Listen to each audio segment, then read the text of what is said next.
What's going on? Mitchell Renz, Harrison Graham. You're watching NFL Daily by Chat Sports. And I want you to shout out your favorite NFL team because over the NFL draft, we had 11,000 new subscribers. So we know we have a lot of new people watching the show.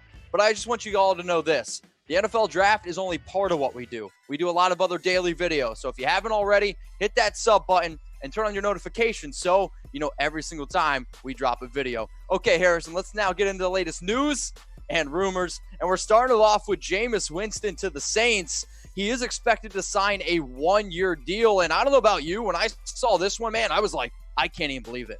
Kudos to Jameis Winston, Mitch, assuming this does end up happening, because he very easily, this is very anti what we've come to know of Jameis throughout his young career.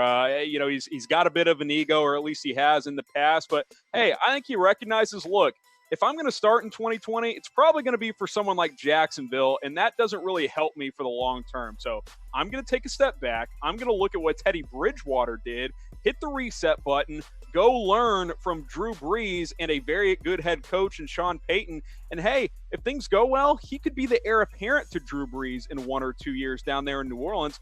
That would be a great story for Jameis Winston, who has had a roller coaster of a career to this point. Yeah, I think a roller coaster is an understatement. You see a player who was drafted number 1 overall in 2014, and actually we have another former number 1 overall player on today's show. But I think you hit it right on the head with the Teddy Bridgewater. You take a page out of his playbook, and I always liked Bridgewater. He had a horrible injury with the Vikings, goes to New Orleans, has a great rebound year, and now look, signed a 3-year, $63 million deal. But I will admit this though, if he does end up going to the Saints, and right now it all points to him going there. They went out, they drafted Tommy Stevens, who I think is the exact version of Taysom Hill. It's just, I don't know if Jameis gets on the field, and I don't know exactly where he's going to fit here on this depth chart. Well, where he fits, Mitch, is he's Drew Brees' backup, and Taysom Hill is back in Taysom Hill's role. Like, if Drew Brees gets hurt and Jameis is on the roster, he will be the primary quarterback. Tommy Stevens, not a quarterback. He's a poor man's Taysom Hill. They will use him in a variety of ways if he makes the roster.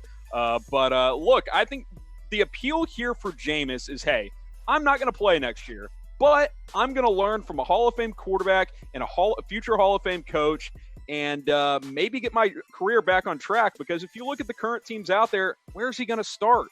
Jacksonville? Nowhere. I mean, I don't want to go into that situation. I just think he needs to take a step back, and I think that's what he's doing here. So I'm going to hit you guys with this question here, okay? Because if Jameis Winston does sign with the New Orleans Saints, I actually am curious on how this one's going to shake out and who y'all think is the better quarterback, because I know our channel loves Taysom Hill. But for me personally, I still think that Jameis Winston is a better quarterback than Hill. I just think Hill might actually be a better, let's say, football player where you can use him all over the field. So I'm going to type my JW. Are you going to agree with me? Yeah, JW all the way. By the way, I saw a stat. Jameis Winston has completed 10 passes to current Saints players. Hill is 7. I got to admit, the first thing I thought was that 10 interceptions to the Saints? I kind of think it is, but I'm not sure if that's what that note was. That's an amazing, amazing stat. All right, we'll keep the show rolling on here with Carson Wentz. And I saw this one from Max Kellerman, and it almost made me throw up because Max Kellerman said that Carson Wentz should demand a trade.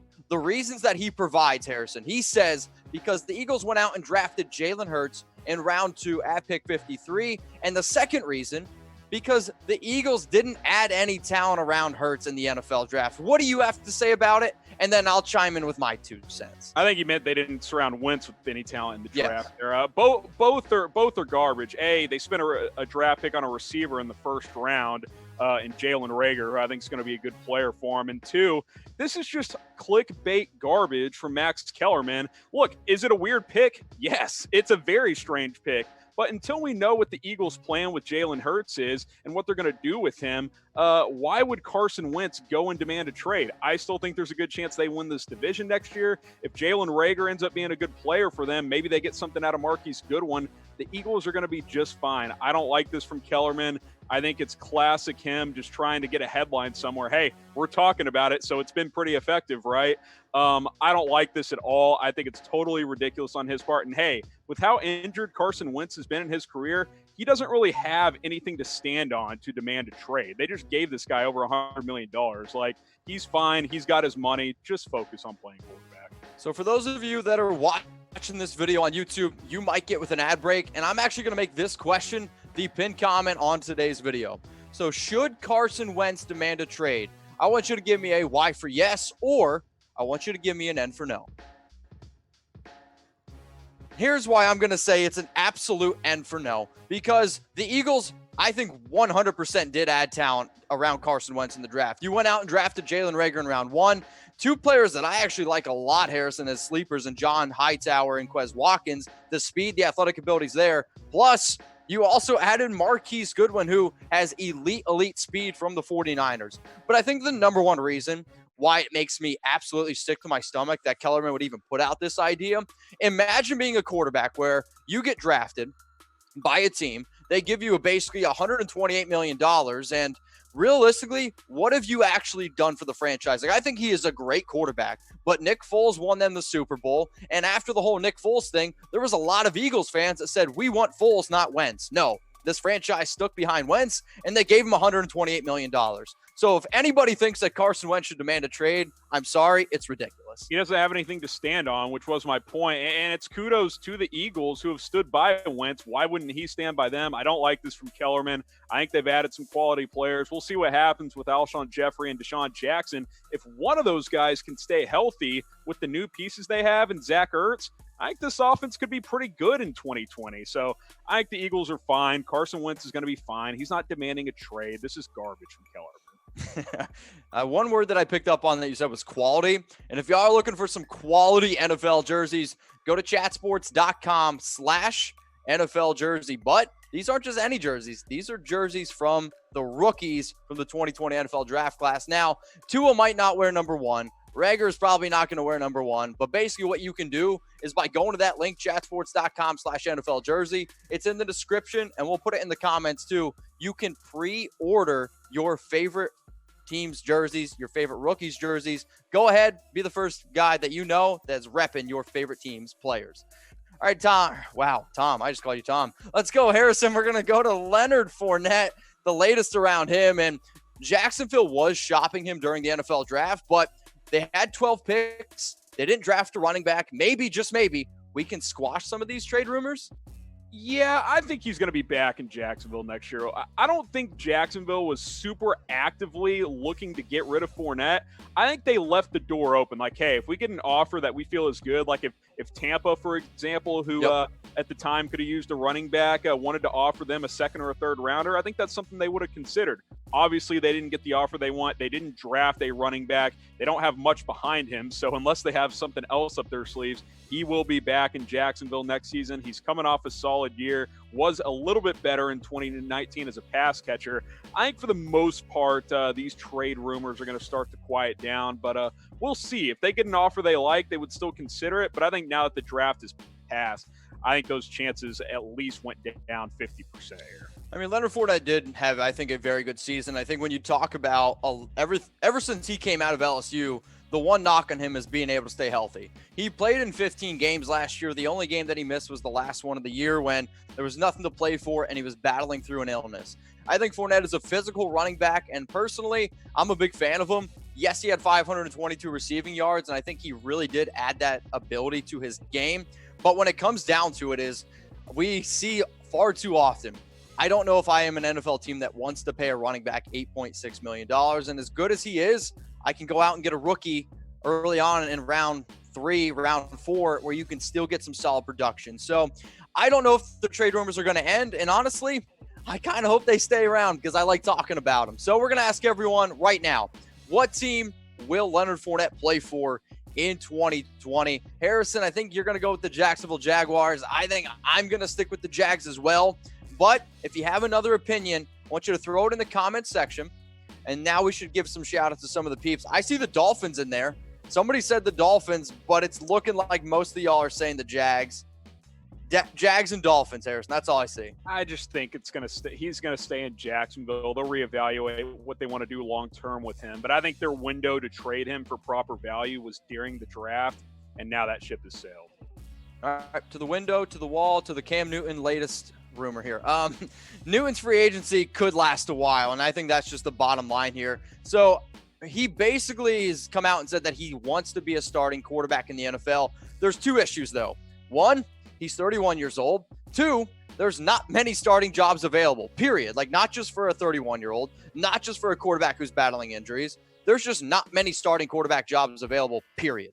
Yeah, he just doesn't have much going for him right now, Mitch. He's coming off a 2018 season when he didn't play that well. 2019 when he only played in 2 games. He hasn't thrown a touchdown pass in like 500 days now or whatever it is.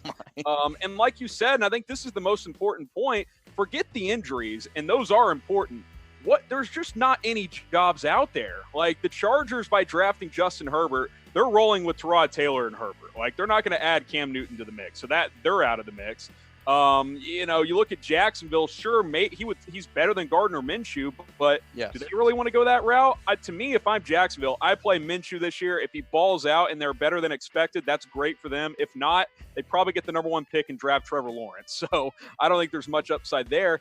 Who else is available? Like, to me, he needs to go the Jameis route. I can't believe that I'm saying that Jameis Winston is using more IQ here than Cam Newton.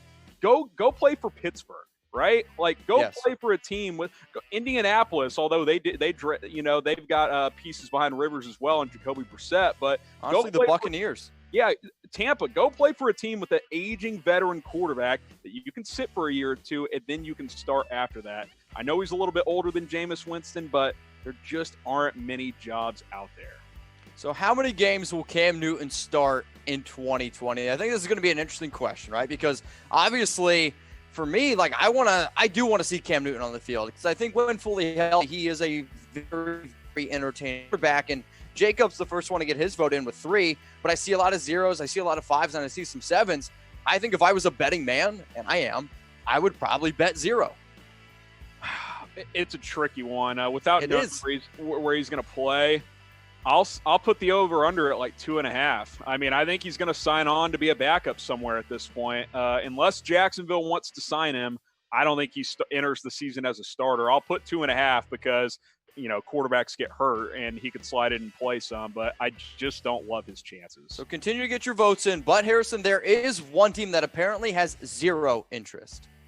Yeah, the New England Patriots are another team that, could use a starter, but I think they've made it very clear with what they've done this offseason that they're not going to bring on a Cam Newton. They're not going to sign a Jameis Winston. I think they're kind of like Jacksonville. Hey, let's play our young quarterback, Jarrett Stidham. If he plays well and proves to us he can be the franchise quarterback for the future, that's great. That works out. If not, you got a premium pick next year. You got Trevor Lawrence. You got the Ohio State kid that's escaping my brain, Justin Fields. There's players to draft next year. I think New England's tanking. They'll never admit it, but I don't think they're playing to win this year.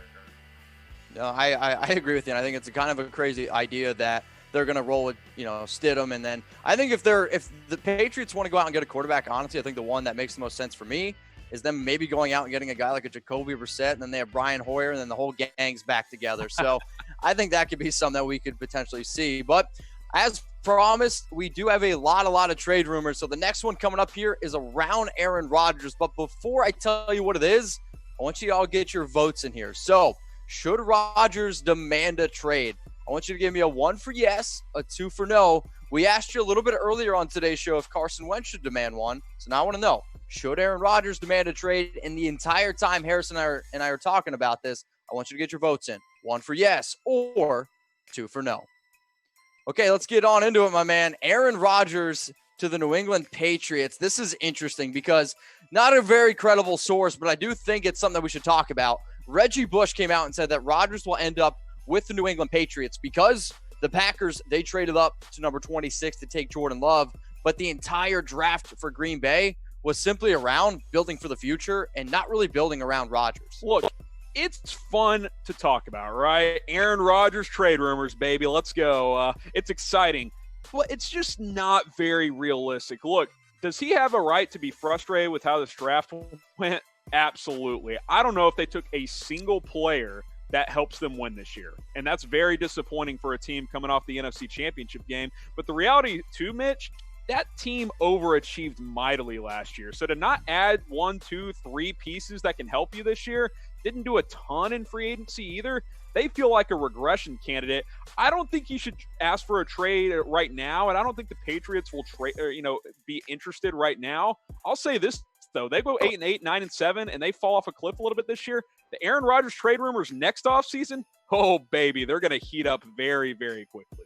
I feel like we should already start making like videos, the top teams Aaron Rodgers could play for in 2021, because I think you hit it right on the head. I think no matter what happens, unless Green Bay wins a Super Bowl, you're going to get these rumors, because when you make it to the NFC Championship game and you get blown out and then you do absolutely nothing in the offseason or in the draft, yeah, that's going to be something that we talk about, because Rodgers, I get that he's getting up there in age, but he is still a very, very good quarterback. And for you to not put anything around him when he's getting near the end of his career, man, I don't know if that one makes a lot of sense. I'm not going to rip the Jordan Love pick, because if they feel strongly about him and they believe in a couple of years he can be their starter, then you should go get him. But to not get anybody after that helps right now, like A.J. Dillon, seriously? Like, what are you doing? I just don't really get it. And to not add another receiver, like Devin Funchess is the only receiver you've added that you didn't have last year. That's not doing much for me. I don't love what the Packers have done this offseason. I'd be pretty frustrated if I was Aaron Rodgers. I kind of laugh, though, because Bush is like, oh, he'll go to the Patriots. If I'm Aaron Rodgers, though, why would I want to go to the New England Patriots right now? Like, I get that they're the Patriots, but in my opinion, their wide receiver depth chart, their tight ends, their offense in general, their team in general is in a much worse situation than what Green Bay is. So, like, for me, there's no way that I would want to go to the AFC, where if I want to get to the Super Bowl, I got to go through Patrick Mahomes. I got to go through Lamar Jackson. There is no way I'm going in the AFC when I'm in the NFC. It'll never happen because they're rivals, but the Bears would be a perfect fit. Seriously, they have good players. Their defense is loaded. You put Aaron Rodgers on the Bears, that's instantly a Super Bowl contender, but it'll never happen.